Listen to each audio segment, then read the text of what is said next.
Some cars are bad, but these are in a league of their own. They're the breakdown-prone nightmares, the cheaply built embarrassments, and the design disasters that made drivers swear they'd never buy from that brand again. Every one of them is a cautionary tale on wheels, and you won't believe they actually made it to production. Today, we reveal the 12 super worst cars you won't believe these. Mechanical failures, ugly mistakes, and the most infamous lemons in automotive history. Watch till the end and don't forget to subscribe. The 1934 Chrysler Airflow remains one of the most infamous examples in automotive history of a company being far too far ahead of its time. Conceived in the early 1930s as the car of tomorrow, it was an audacious break from every styling and engineering convention of the era. The Airflow's development was spearheaded by Chrysler engineers Carl Breer, Fred Zader, and Owen Skelton, collectively known as the Three Musketeers inside the company, who became obsessed with the idea of aerodynamics at a time when most car bodies were still shaped by tradition rather than science. They even rented out a wind tunnel at the University of Michigan, a tool almost unheard of in automobile design back then, to test scale models. The result was a car shaped not to mimic a fashionable coach-built profile, but to slip through the air with minimal resistance. Its rounded nose, waterfall grille, integrated headlights, and teardrop silhouette looked absolutely alien in 1934, especially compared to the boxy, upright sedans of the day. Under the skin, the Airflow was just as radical. It featured a pioneering unibody construction, where the body and frame were a single structural unit, making it far stronger and more rigid than the traditional body-on-frame designs of its competitors. This structure allowed for innovations like moving the engine forward over the front axle to improve interior space, and positioning passengers between the axles for a smoother ride. The Airflow also boasted improved weight distribution and a lower center of gravity, giving it stability and comfort levels that were remarkable for its time. Chrysler marketed it as the most advanced car on the road, promising superior performance, safety, and efficiency. And yet, despite its engineering brilliance, the Airflow flopped catastrophically in the marketplace. The first problem was the styling. To modernize, the Airflow's curving, streamlined body looks charmingly Art Deco, but in 1934 it was a shock to a buying public that equated long hoods, upright radiators, and flowing fenders with elegance and prestige. Many customers found it awkward, bulbous, or too European in appearance. Dealers reported that people would cross the street to avoid even looking at it. The second problem was weight. Although aerodynamic, the unibody was heavy, and while the Airflow's straight-8 engine was powerful for the time, it had to work hard to move the bulk.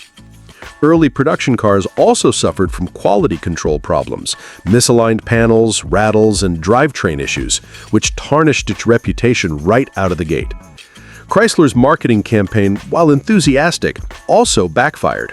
Ads touted the Airflow as so advanced that it made every other car on the road obsolete, which unintentionally alienated loyal customers who felt they were being told their current cars were outdated junk.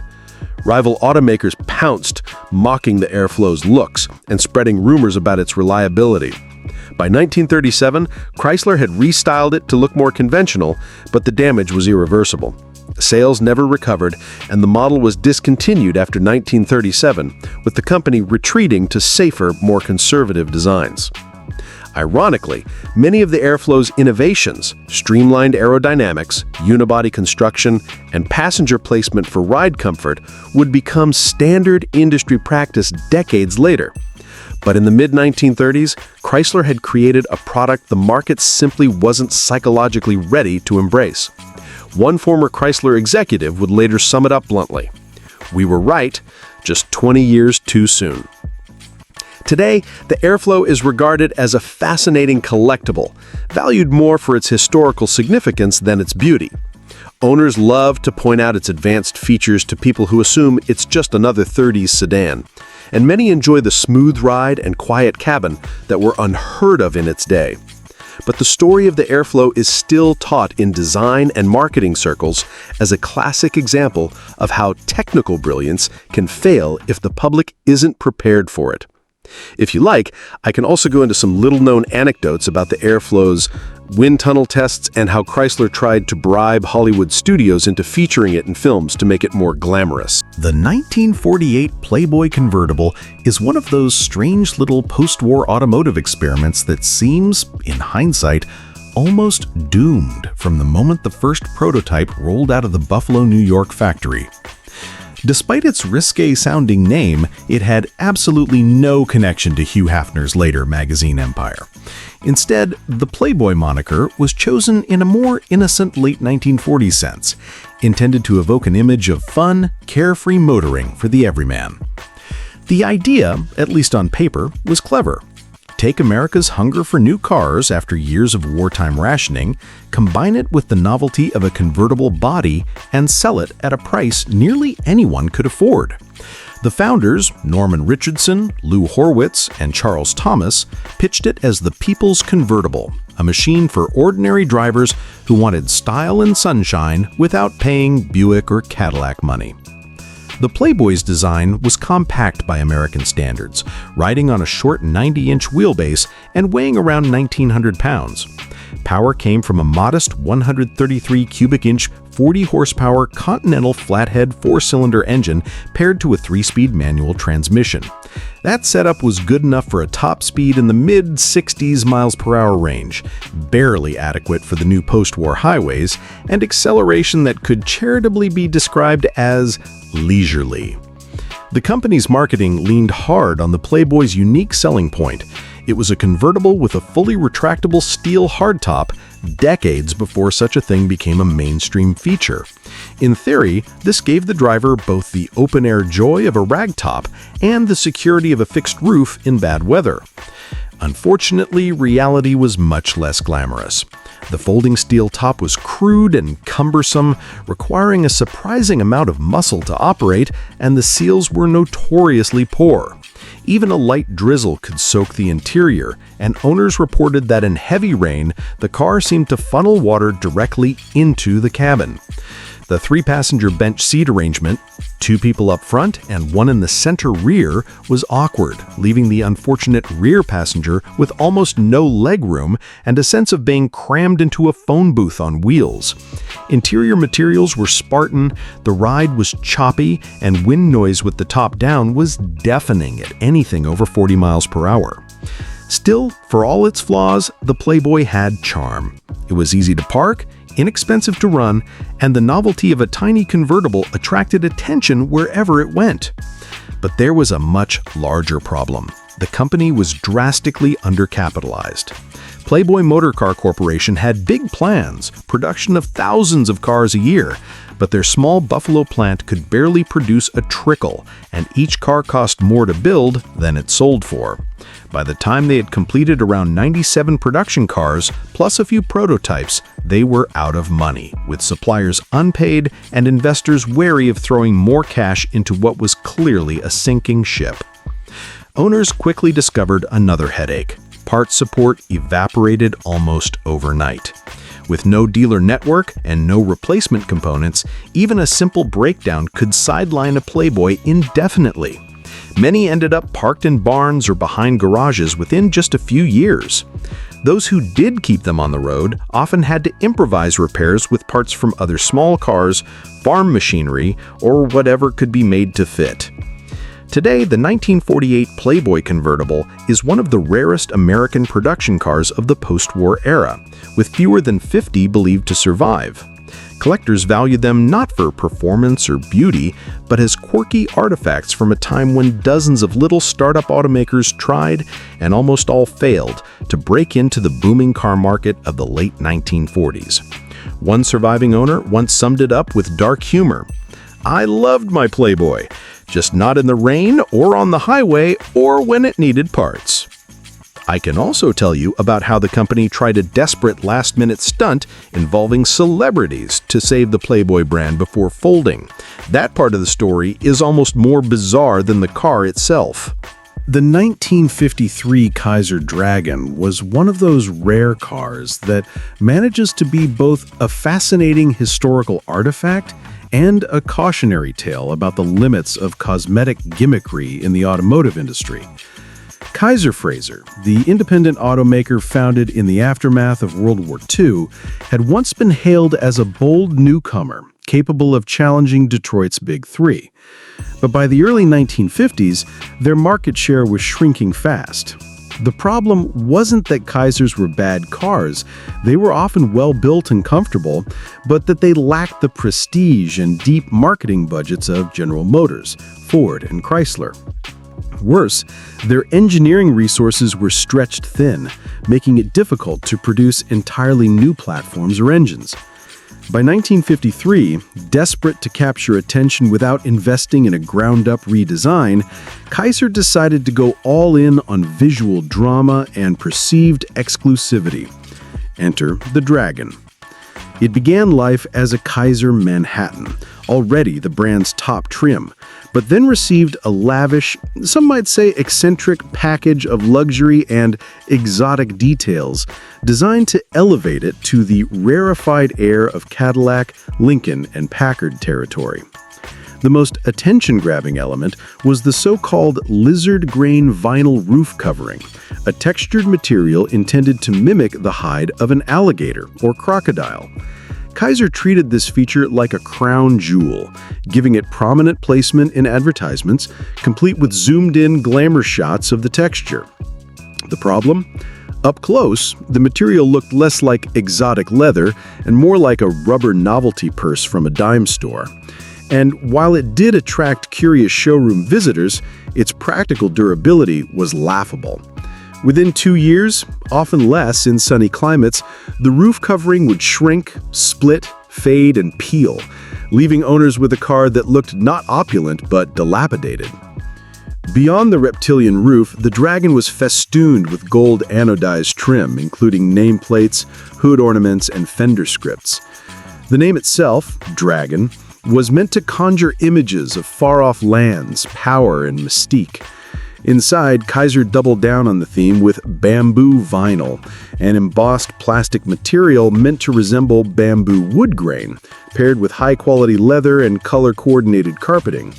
The overall effect was, depending on one's taste, either charmingly tropical or absurdly kitschy. The interior was roomy and comfortable for the era, and the build quality, in terms of fit and finish, was respectable by 1950 standards. But under all this flair, the car was mechanically indistinguishable from the Manhattan.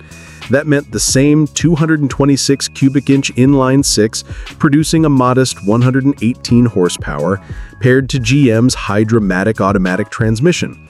Smooth and reliable, yes, but hardly the sort of drivetrain to justify the Dragon's $3,924 price, more than some Buicks and nearly on par with entry-level Cadillacs. On the road, the Dragon delivered a soft, boulevard cruiser ride, which suited its image as a luxury sedan, but reinforced its lack of performance chops. 0 to 60 was a leisurely 20 seconds or more, making it a poor choice for anyone in a hurry. Handling was the usual 1950s mix of excessive body roll and vague steering, and while it was perfectly adequate for cruising at 55 miles per hour on smooth highways, it was far from an exciting drive. Reviews from the era often tiptoed around the performance issue, focusing instead on comfort, quietness, and distinctive styling, polite code for odd-looking, but we don't want to offend the advertiser. Kaiser's marketing campaign leaned heavily on the Dragon's exotic image. Advertisements featured tropical scenery, references to faraway lands, and even Hollywood endorsements, although these tended to be C-list celebrities rather than the A-listers driving Cadillacs. The car was pitched as a statement piece, a way for an owner to declare that they were worldly, sophisticated, and unafraid to stand out. Unfortunately, that also meant it appealed to a very narrow slice of the buying public, those with a taste for the unusual but without the means or inclination to buy an actual luxury brand. Sales were predictably low, with only 1,277 Dragons built in 1953. Many buyers were loyal Kaiser customers who wanted the fanciest model available, while others were bargain hunters who bought leftover inventory at deep discounts when dealers struggled to move them. In both cases, the cars quickly earned a reputation for premature aging due to the failing vinyl roof, which, combined with the brand's diminishing dealer network, made resale values plummet. By 1954, the Dragon name was quietly dropped, and soon after, Kaiser's U.S. car operations were wound down entirely, with the company shifting focus to overseas markets and eventually to Jeep production.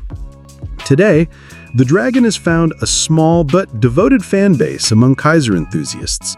Surviving examples, particularly those with intact original roofs or high-quality restorations, are prized for their rarity and sheer visual audacity. At classic car shows, they tend to attract crowds, not because they're beautiful in the traditional sense, but because they're unlike anything else from the era. One longtime collector who restored a weather-beaten Dragon over a decade summed it up perfectly. This was the car that tried to convince you it was luxury by shouting it in gold letters. It's tacky, it's over the top, and it's completely charming. You can't not smile when you see one. If you'd like, I can expand even further into the specific color schemes, dealer feedback from 1953, and how the Dragon's roof supplier became a running joke in the Kaiser service network. That part of the story really shows just how mismatched ambition and execution were. The 1958 Edsil Citation has gone down in automotive history not merely as a failed car, but as an almost textbook example of how corporate overconfidence, market misreading, and flawed execution can collide to create a disaster so spectacular that its name becomes shorthand for failure itself. When Ford Motor Company announced the Edsil brand in the mid-1950s, they envisioned it as a whole new division designed to slot between Ford and Mercury in their corporate hierarchy, much like Buick sat between Chevrolet and Oldsmobile at General Motors. Executives believed there was a missing rung in their lineup for upwardly mobile middle-class buyers who wanted something more prestigious than a Ford, but not as expensive as a Mercury or Lincoln.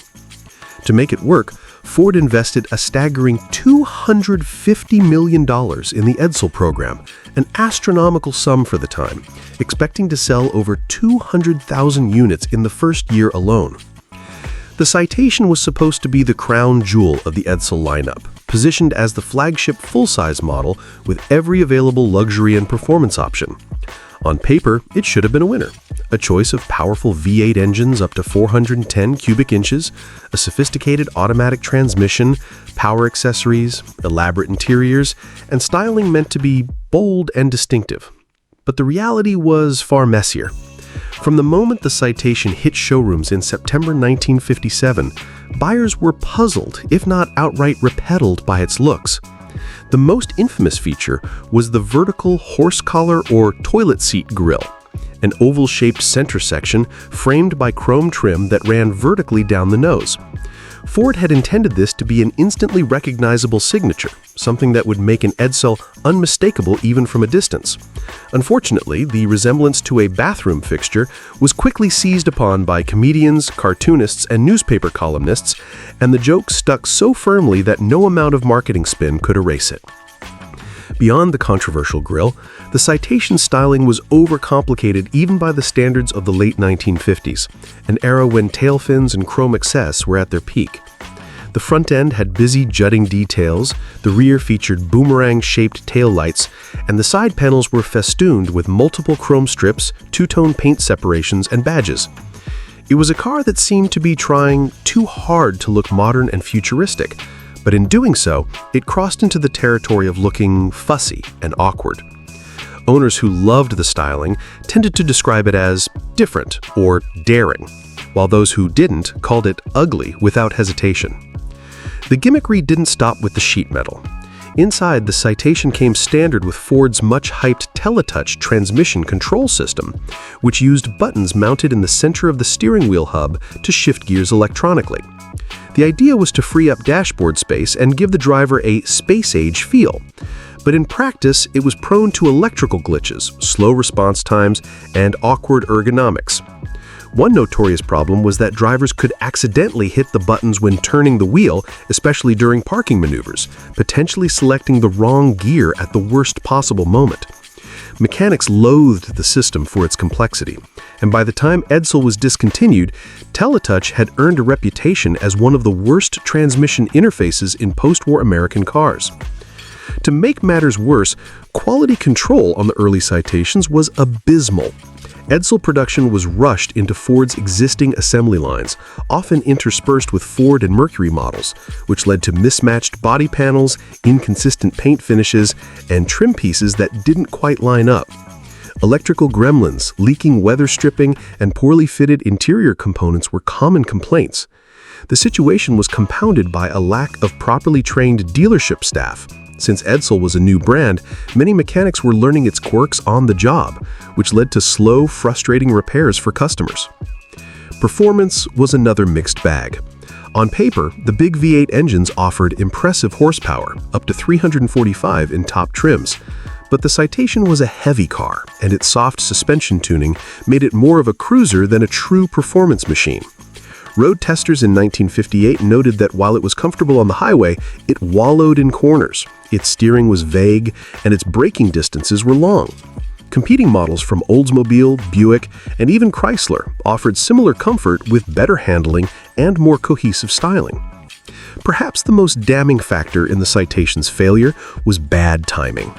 The 1958 model year launched into a sudden and sharp recession, with consumer spending tightening across the board.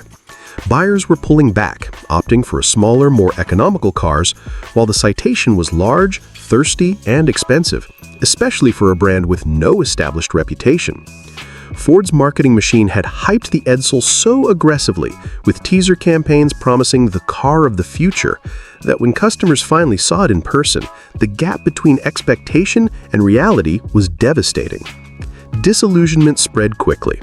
Some buyers returned their Citations to dealers within months, citing mechanical troubles, disappointing performance, or simply embarrassment over the car's looks. Others traded them in at steep losses. In the end, only about 6,000 Citations were sold for 1958, and the Edsil brand as a whole limped along for just 2 more years before being euthanized in late 1959.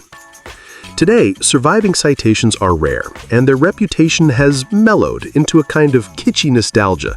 Among vintage car fans, they're conversation pieces, rolling symbols of 1950s optimism gone wrong. Restored examples can be genuinely striking, especially in period two-tone color schemes with gleaming chrome. And the sheer audacity of the grille now draws admiration for its uniqueness rather than scorn. As one current owner put it at a car show, back then, people laughed at it. Now people love it for the same reason. It's bold, it's ridiculous, and it's pure 1958. If you want, I can go even deeper into how Ford's ad campaign for the Citation became a case study in marketing misfires and how dealerships struggled with the backlash in real time. That part of the story is almost as wild as the car itself. The 1960 Plymouth Valiant was Chrysler's big entry into the new American compact car race, a direct answer to the Chevrolet Corvair, Ford Falcon, and Rambler American. On paper, the concept made perfect sense. The economy-minded post-war boom was shifting slightly, and many buyers, especially younger families and retirees, were ready for something smaller, thriftier, and easier to park than the sprawling full-size land yachts that had dominated the 1950s. Unfortunately, while the Valiant succeeded in being mechanically sound, it stumbled badly in the one area that mattered most for a new nameplate trying to grab attention in 1960. Styling. To this day, the 1960 Plymouth Valiant remains one of the most polarizing-looking American cars of its era.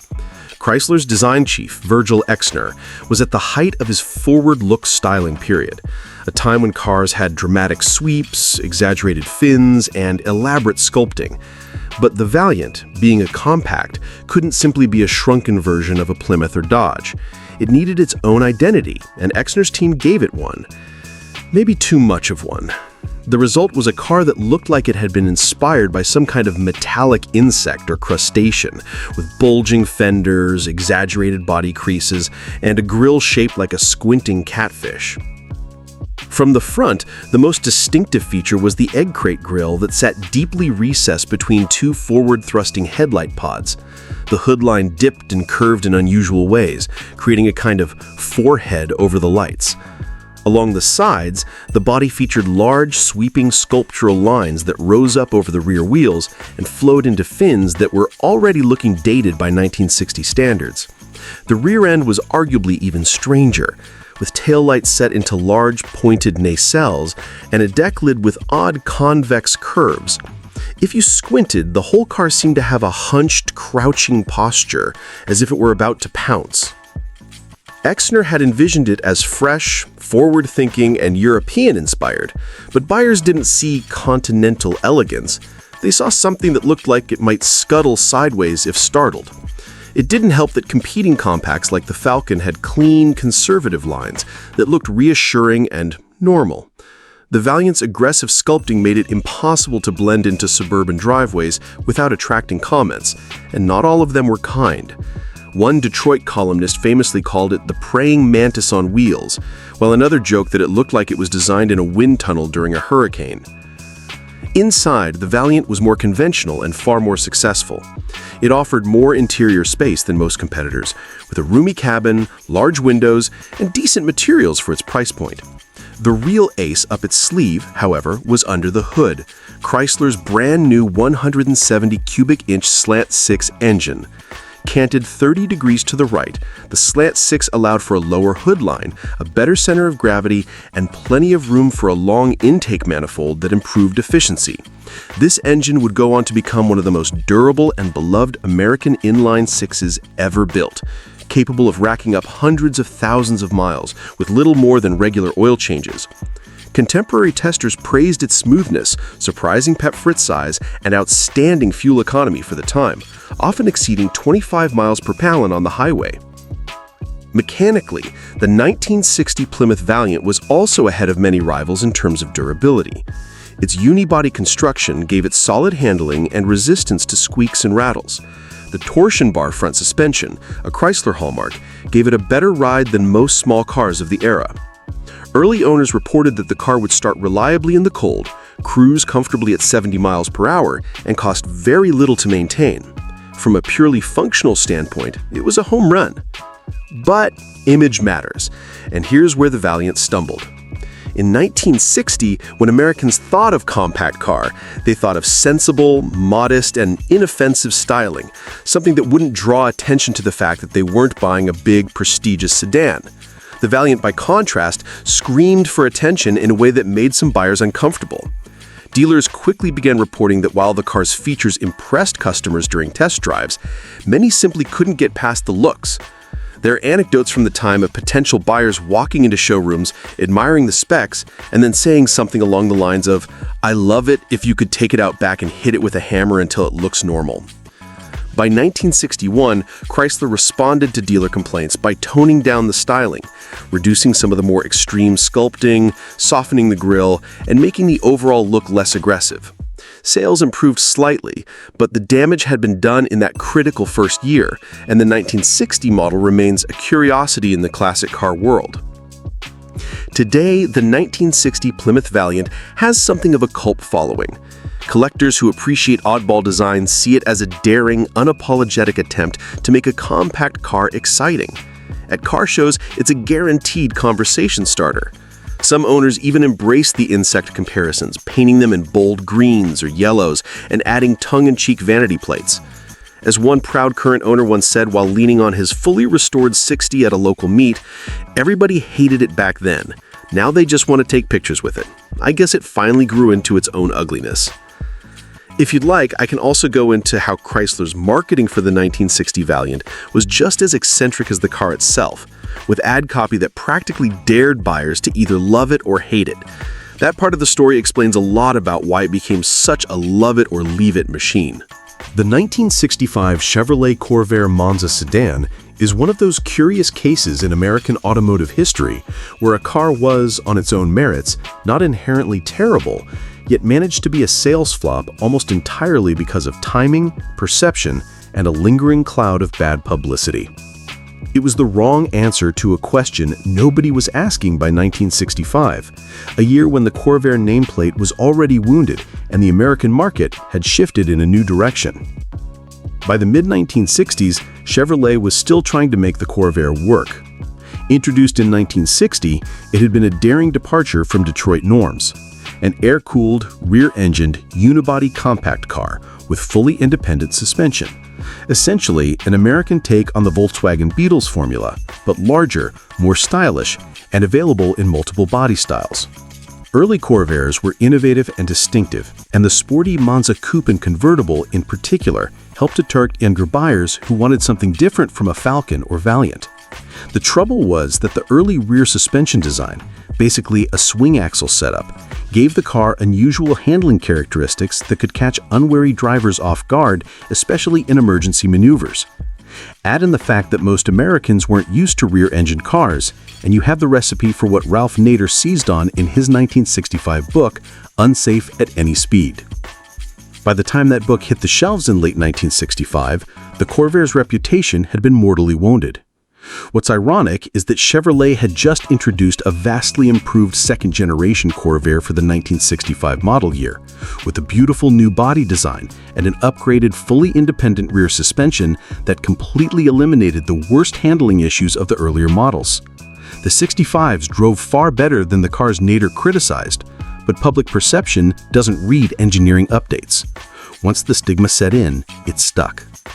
This is where the Monza sedan enters the story. While the Monza coupe and convertible had some cachet as stylish, youth-oriented cars, Chevrolet decided it still needed a practical four-door version for the family market.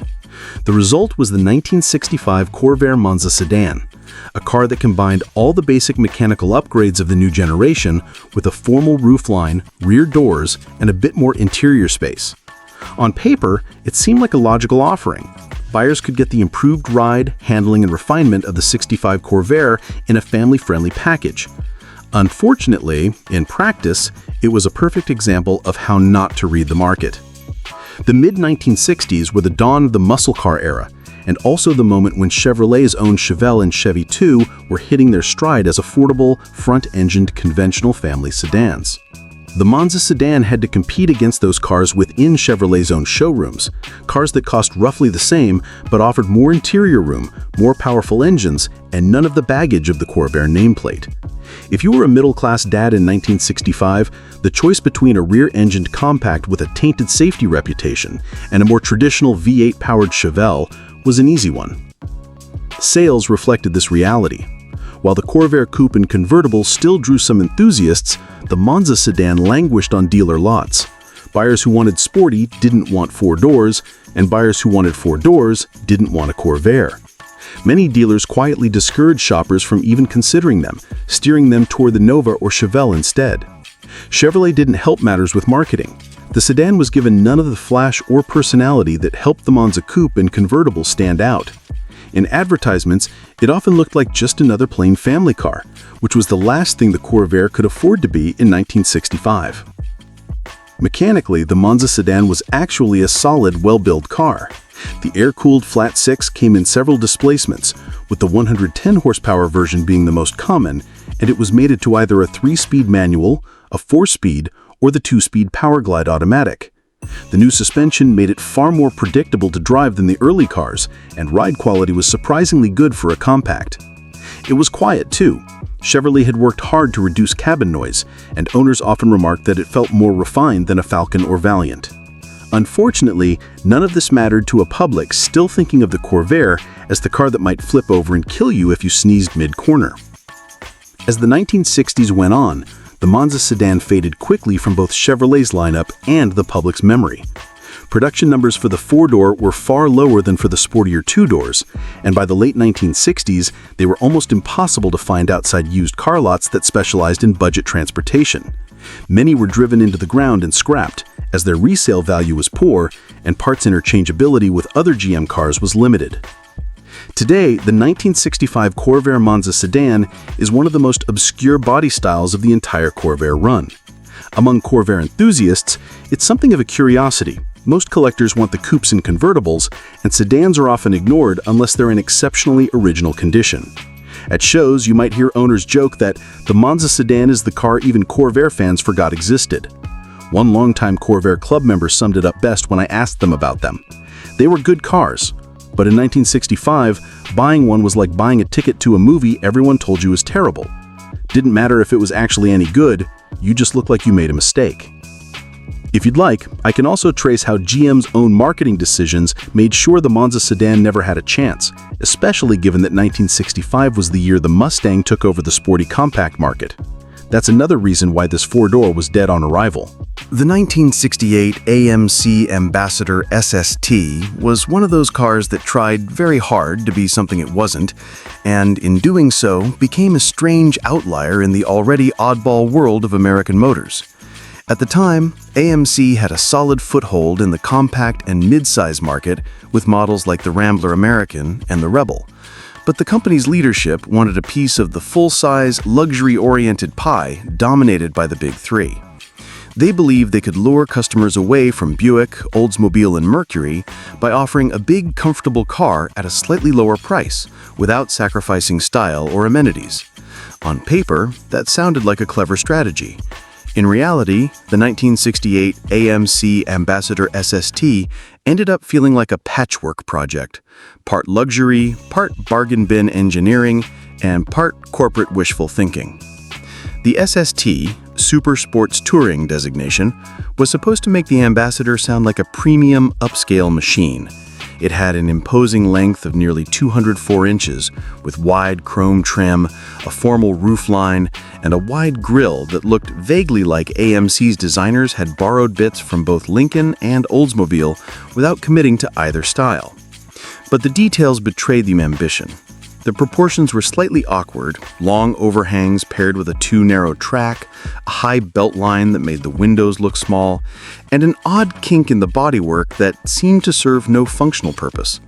One automotive journalist at the time described it as the kind of car you'd sketch from memory if you had seen a Cadillac once in passing. AMC advertised the 1968 Ambassador SST as the new measure of luxury, but under the skin, it wasn't much different from AMC's midsize cars.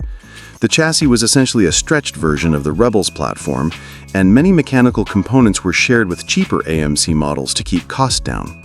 Power came from AMC's range of inline sixes and V8s, but in base form, the SST's standard engine was a 290 cubic inch V8, producing just 225 horsepower.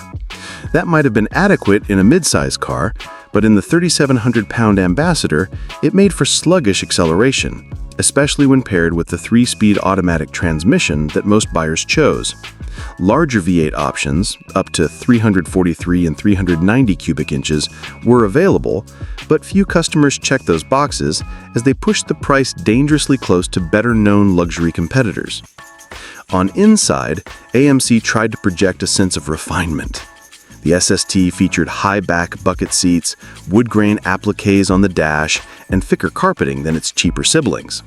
On the showroom floor, it might pass for a modestly upscale ride.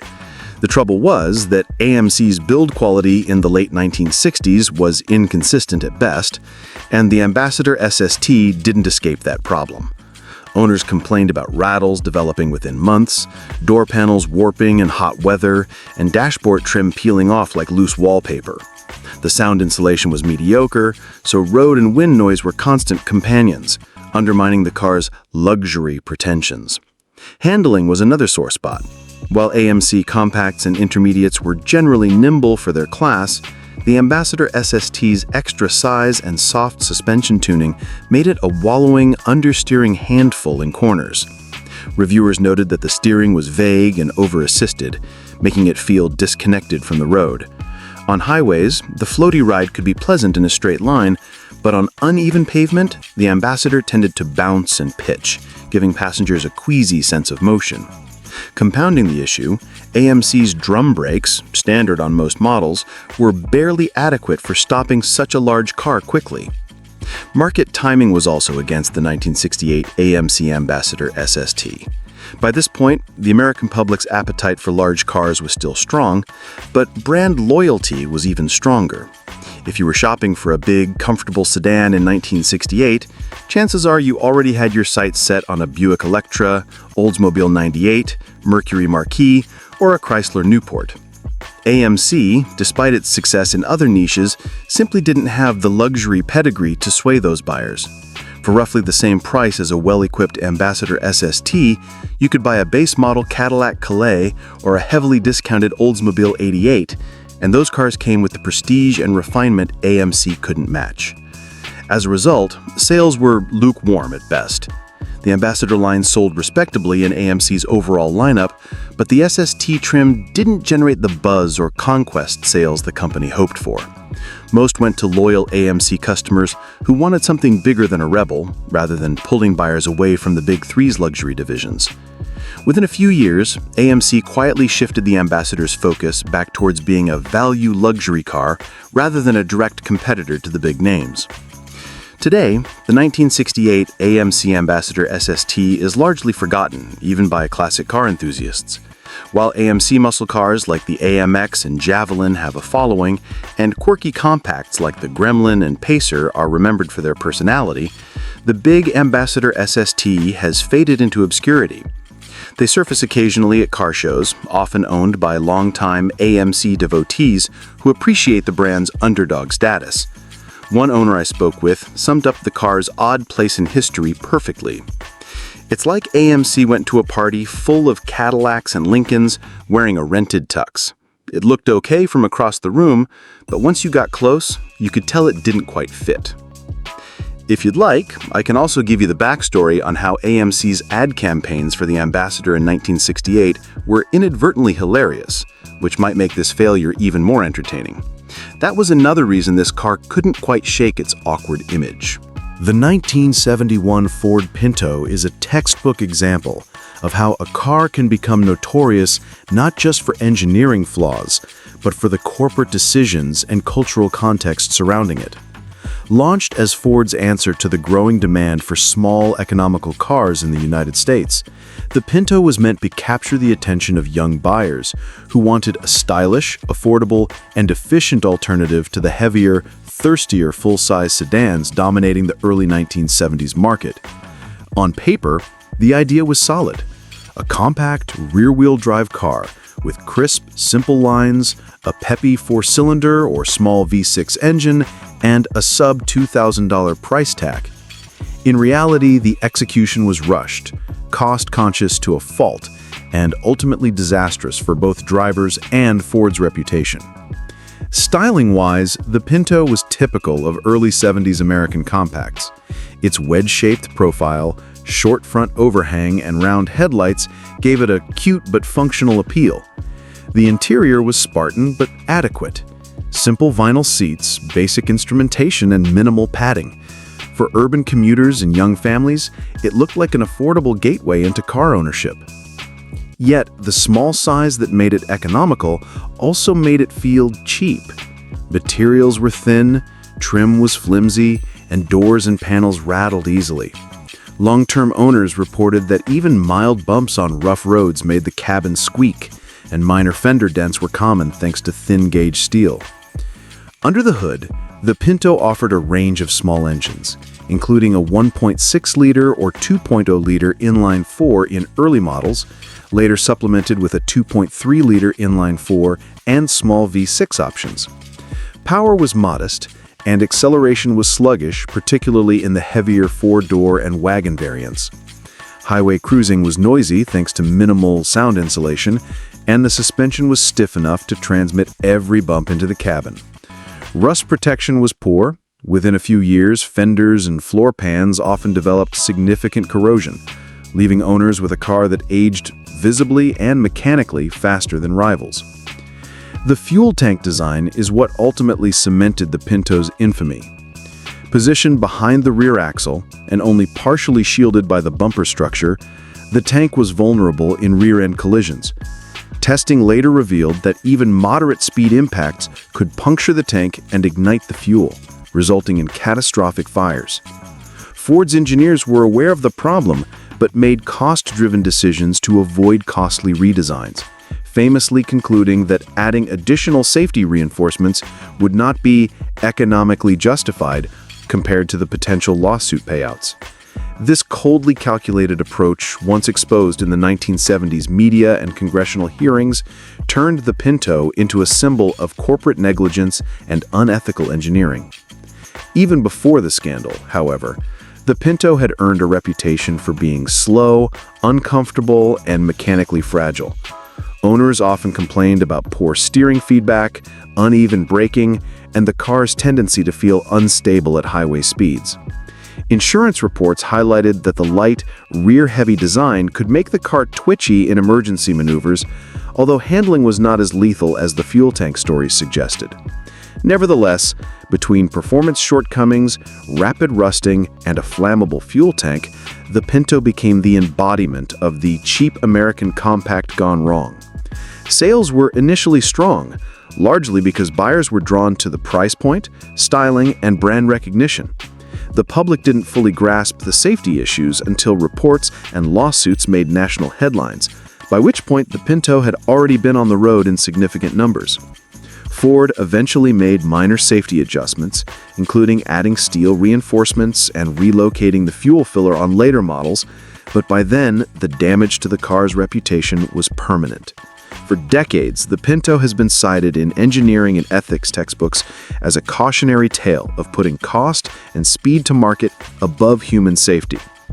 As one longtime owner and enthusiast once dryly remarked, "It's the little car that cost Ford a lot of credibility, and it still can't outrun a Camry."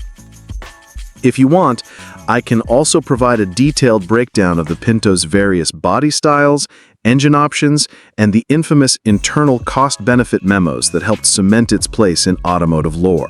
The 1974 Bricklin SV1 is one of those rare cases in automotive history where ambition, ideology, and design collided spectacularly, and not in a good way. Malcolm Bricklin, a Canadian entrepreneur with a flair for showmanship, conceived the SV1 as a sports car that could combine exotic style with groundbreaking safety features. At a time when the muscle car wars were in full swing and Americans were chasing speed and style without much thought for crumple zones, Bricklin wanted to build something radical. A car that looked futuristic, performed respectably, and, above all, protected its occupants. He marketed it with the tagline Safety Vehicle 1, emphasizing features like energy-absorbing bumpers, integrated rollover protection, and most famously, gull-wing doors that were supposed to make entry and exit safer in tight parking spaces. On paper, it sounded revolutionary. In practice, the SV1 became a cautionary tale of what happens when vision outruns execution by a wide margin. The styling of the SV1 was undeniably striking. The car had long, low proportions, a sharply pointed nose, and a dramatic roofline punctuated by gull-wing doors that pivoted from the roof. Its angular body was constructed from heavy fiberglass panels bonded over a steel subframe, a technique intended to reduce weight and allow for sleek styling, but one that introduced enormous quality control headaches. Early cars often exhibited misaligned panels, uneven gaps, and doors that refused to close properly. The fiberglass was thick enough to survive minor dings, but it was brittle under stress, leading to cracks in unlucky cars. Because of the materials and manufacturing shortcuts, many SV1s arrived at dealerships with a paint finish that bubbled, seams that leaked, and trim that rattled. Under the hood, the SV1 was no slouch on paper. It was fitted with a standard AMC 360 cubic inch V8, producing around 300 horsepower in the early models, mated to a 3 or 4-speed manual or a 3-speed automatic. The engine offered respectable straight-line speed, but the car's heavy weight, over 3,400 pounds, combined with poor suspension tuning, led to handling that was less sports car and more awkward cruiser. Corners that should have been thrilling instead elicited body roll and vague steering, making the car feel unstable at anything above moderate speeds.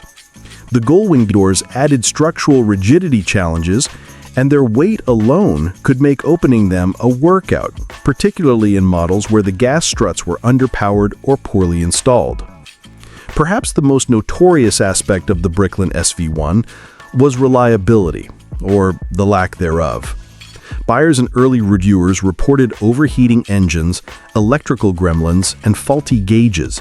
Fiberglass panels sometimes warped in heat or cracked when the car flexed, and the car's innovative safety features, though well-intentioned, added complexity and expense that few dealerships knew how to service.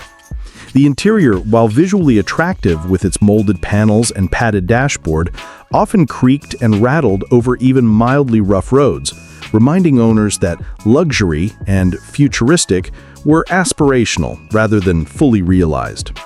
All of this came at a cost. The SV1's price tag was nearly double that of a mid-range Corvette, putting it in the rarefied territory of buyers who expected both performance and polish. Dealers struggled to sell them because the car didn't live up to the hype, and buyers were quick to realize that they had invested in an ambitious concept, not a refined sports car. Malcolm Bricklin's grand promises of a safety-first, high-performance exotic never fully materialized in any of the roughly 2,800 units produced, and production ended in a little over a year. Many cars were left unfinished or with makeshift repairs, leading to a tarnished reputation that would haunt the SV1 forever. Despite its failings, the SV1 has retained a cult following among collectors, partly because of its audacious design, and partly because it embodies a certain wild, unpolished vision of 1970s automotive ambition. Surviving cars are rare, and even in unrestored condition, they draw attention at shows simply because they're unlike anything else on the road. As one owner once dryly noted, it's the car that promised to be safe, fast, and futuristic, and delivered mostly headaches and a really heavy door to lift. If you want, I can expand further with a deep dive into the production woes, Canadian government involvement, and how Bricklin's ambitious promises ultimately doomed the car from a business perspective. The 1981 Cadillac Fleetwood V8 6.4 stands as one of the most infamous examples of ambitious technology colliding disastrously with the realities of early automotive electronics. In an era when the oil crises of the 1970s were still fresh in consumers' minds, General Motors sought to improve fuel efficiency on its largest, thirstiest cars. The answer, in theory, was a cylinder deactivation system that could shut down 2 or 4 of the engine's 8 cylinders under light load, reducing fuel consumption without sacrificing performance when power was needed. The concept was brilliant and decades ahead of its time, but the execution was catastrophic. On paper, the system should have allowed Cadillac's massive 368 cubic inch V8 to behave like a smaller engine when cruising on highways, giving drivers the comfort and smoothness of a Cadillac while improving economy in an era of rising gas prices. The Fleetwood V8 6.4 looked like a traditional large American luxury car, long, heavy, with plush interiors, thick carpeting, leather seats, and an imposing chrome grille. It was exactly the sort of car Cadillac buyers wanted for image and comfort, but beneath that elegant exterior lurked electronics that could barely manage the new cylinder deactivation technology. The problem lay primarily in the primitive electronic control module that monitored throttle input, engine load, and speed to decide when to deactivate cylinders. Early 1980s automotive electronics were rudimentary, prone to interference and easily confused by environmental factors like temperature or humidity. In practice, the Cadillac's V8 6.4 system would unpredictably switch modes, sometimes deactivating cylinders when the driver demanded full power, other times keeping all cylinders running during fuel-saving conditions. The result was sudden surges of acceleration, erratic idle behavior, and frequent stalling at intersections. For many owners, the car felt like a mechanical temper tantrum rather than a luxury vehicle. Worse, GM's dealerships were unprepared to troubleshoot the system. Mechanics trained on conventional V8s often had no idea how to diagnose a cylinder deactivation glitch, leading to costly service visits and long periods of frustration. Some owners resorted to permanently disabling the system, either by dealer intervention or aftermarket modifications, which turned the V8 6.4 into a standard V8 that guzzled fuel like any other large Cadillac of the era. Ironically, a car designed to be forward-thinking and fuel-efficient ended up with the same poor mileage as its conventional siblings, along with an added layer of reliability anxiety. From a driving perspective, the Fleetwood still had the hallmark Cadillac feel: enormous weight, soft suspension, and smooth seats. But the technology that was supposed to be its claim to fame became a constant source of distrust. Owners reported nervous glances at the tachometer as the car switched from 8 to 6 or 4 cylinders at random, as if the engine had a mind of its own. Acceleration became unpredictable, especially in city traffic, making merging or lane changes a stressful experience. Combine that with the already significant curb weight of over 4,400 pounds, and the result was a car that was luxurious in theory, but frustrating in execution. Despite its flaws, the Fleetwood V8 6.4 is remembered today as a pioneering attempt at automotive fuel-saving technology. GM was essentially experimenting decades before cylinder deactivation became reliable on modern engines like the 2000s Cadillac Northstar V8s or Honda V6s. Collectors and automotive historians often regard the 1981 Fleetwood as a cautionary tale. Brilliant ideas can fail spectacularly if the supporting technology isn't ready. It's a car that could have been a milestone, but instead became a headache-inducing curiosity that left many owners shaking their heads and checking the trunk for a tow rope. One longtime owner once quipped, "It promised to be smart and efficient, but it was smarter than it was reliable, and in a Cadillac, that's saying something." If you want, I can expand further with a detailed breakdown of the cylinder deactivation mechanism, how it interacted with other engine systems, and the stories from owners who lived through the chaos of driving one every day. The 1987 Yugo GV is a car that almost single-handedly redefined what American buyers would consider the bottom of the automotive barrel. Imported from the former Yugoslavia by Malcolm Brickland's venture, the Yugo GV was pitched as a no-frills, ultra-affordable subcompact designed to get people from point A to point B without draining their wallets. At an absurdly low sticker price of $3,990, it was immediately accessible to first-time buyers, college students, and those desperate to escape the sky-high costs of domestic cars. But the bargain came at an unforgettable cost, namely reliability, build quality, and any sense of pride behind the wheel.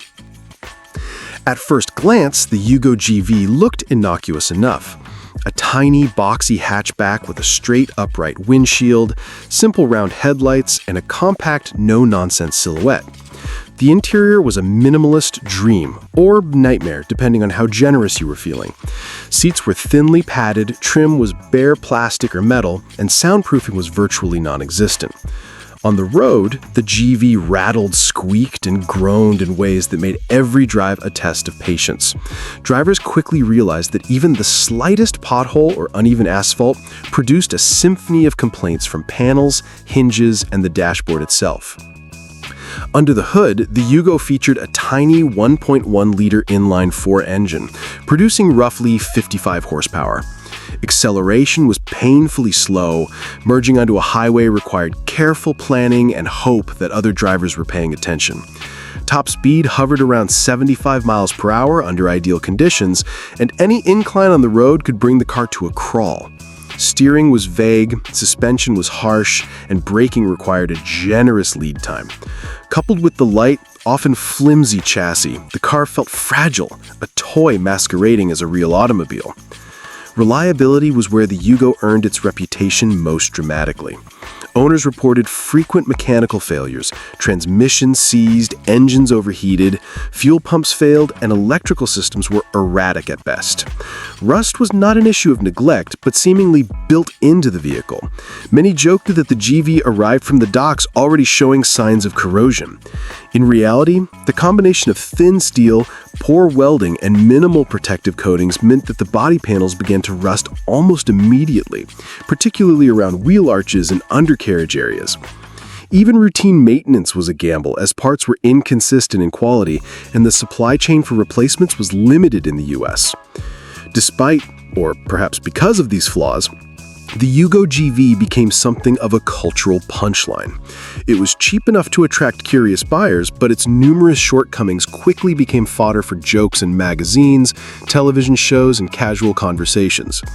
One longtime owner famously quipped, "You don't buy a Yugo because you love driving, you buy it to test the limits of your patience." Yet paradoxically, some enthusiasts embraced the car's absurdity, collecting well-maintained examples as relics of 1980s automotive optimism gone wrong. From a historical perspective, the Yugo GV represents a fascinating intersection of economics, globalization, and marketing missteps. Bricklin and his team believed that there was a massive untapped market for extremely inexpensive cars in the United States, but they underestimated how quickly consumers would notice and be frustrated by the glaring deficiencies. The Yugo's marketing promised affordability and practicality, yet it delivered neither in a sustainable way. Its place in automotive history is cemented not as a beloved bargain car, but as a symbol of how a low price tag can mask a near-complete failure in engineering and quality control. Even today, surviving Yugos are rare and treated as novelty collector items.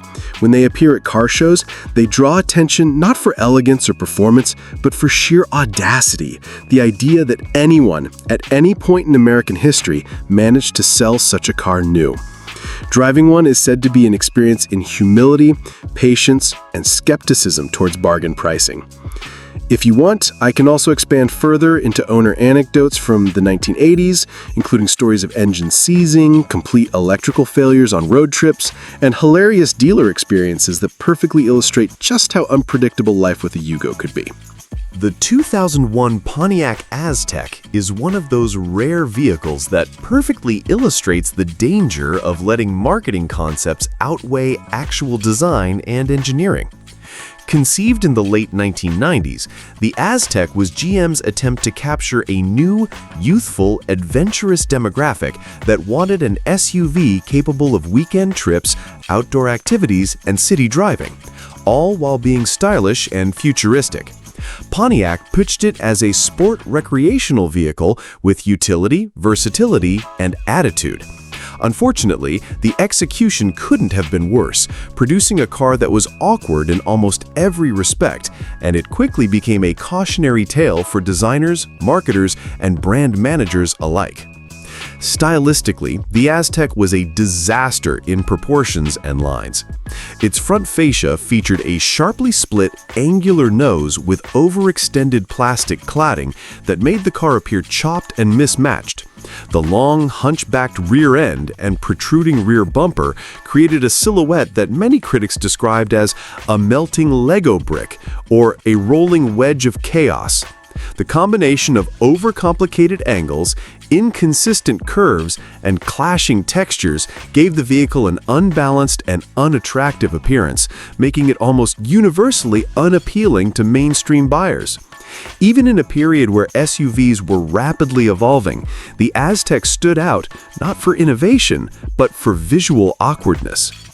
Inside, the interior fared no better. Pontiac tried to push modularity and versatility with fold-flat rear seats, a removable cooler, and clever storage compartments. However, materials were cheap, surfaces felt plasticky, and the overall cabin execution fell short of even mid-range competitors. The dash layout was cluttered and unintuitive, and the ergonomics were compromised by angular panels and awkward seat positioning. Drivers often reported that the plastic trim rattled over rough roads, and the build quality failed to convey the premium or rugged feel that the marketing promised. Performance was another weak point. The Aztek came standard with a modest 3.4-liter V6 producing just over 185 horsepower, which, in a vehicle weighing over 3,900 pounds, resulted in sluggish acceleration and middling highway passing power. Handling was uninspiring, with soft suspension that prioritized ride comfort over control, yet combined with a high center of gravity that left drivers feeling a little uneasy in sharp corners or emergency maneuvers. Fuel economy was average at best, and the ambitious outdoorsy lifestyle package, including a tent and removable cooler, added weight without delivering much real-world utility. Sales were disappointing from the start. Pontiac had hoped the Aztek's versatility, tech-friendly interior features, and SUV craze would translate into strong adoption by younger buyers. Instead, it became a laughingstock. Dealers struggled to move inventory, and the public reacted with a mixture of bewilderment and ridicule. Automotive journalists were merciless, and the car's design flaws quickly overshadowed any clever features it offered. Despite GM's marketing push, the Aztek failed to create a positive identity for Pontiac or to revitalize the brand among younger consumers. Ironically, the Aztek later achieved a sort of cult status thanks to its starring role in the hit television show Breaking Bad, where Walter White's early career car choices turned it into an icon of anti-hero practicality and aesthetic cringe. By then, the car's notoriety had shifted from a failure to an object of ironic affection, with collectors and pop culture enthusiasts seeking surviving examples. Still, as a new vehicle in 2001, the Aztek was one of GM's most glaring missteps, embodying everything that can go wrong when styling, marketing ambitions, and engineering reality are misaligned. One former owner summed it up perfectly. It was supposed to be edgy and versatile. Instead, it looked like someone glued a pile of mismatched triangles onto a minivan, and the V6 couldn't drag it out of a parking lot fast enough to matter. If you want, I can expand this further into a detailed breakdown of every feature and design decision that contributed to its failure, including the tent, removable cooler, and the controversial split front grille.